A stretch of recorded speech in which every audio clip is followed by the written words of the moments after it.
Once upon a time, in a small village, there lived a poor shepherd named Shabu. He owned a long, beautiful staff that was no ordinary stick, it was magical. With a gentle wave, Shabu could gather all his scattered goats in seconds, shake leaves off trees, and even scare away wild animals. The goats grazed peacefully while Shabu sat calmly, enjoying the beauty of the day. His father had been a kind, devout man, and this staff was his last gift, treasured and cared for by Shabu. Nearby, the richest man of the village, Bin Khalaf, owned hundreds of cows, buffaloes, sheep, and goats. His property included a large enclosure with small mud huts for shepherds. Shabu lived in one of these huts and grazed Bin Khalaf's goats for a single coin each day.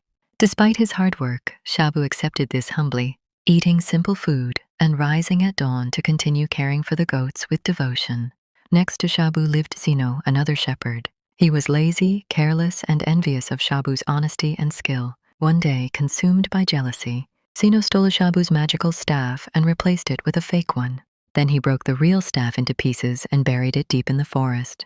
The next morning, Shabu tried to gather his goats, but the staff no longer worked. Exhausted, he ran after the scattered goats, desperate to control them.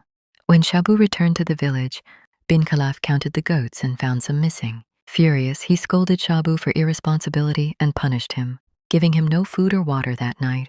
Heartbroken, Shabu walked into the forest, hoping to somehow fix the situation. In the forest, by a large pond under the full moon, magical fairies descended with a royal carriage. A majestic fairy horse grazing nearby suddenly screamed in pain. Shabu hid behind a tree, watching in amazement.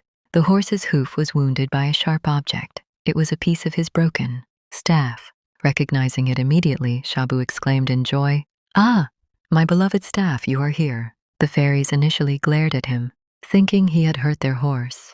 But Shabu bravely explained that his staff had been stolen. Investigation revealed the truth. Zeno had stolen and broken it. The fairy queen punished Zeno by imprisoning him in fairyland. And Shabu was rewarded with a brand new magical staff that could even turn silver into gold.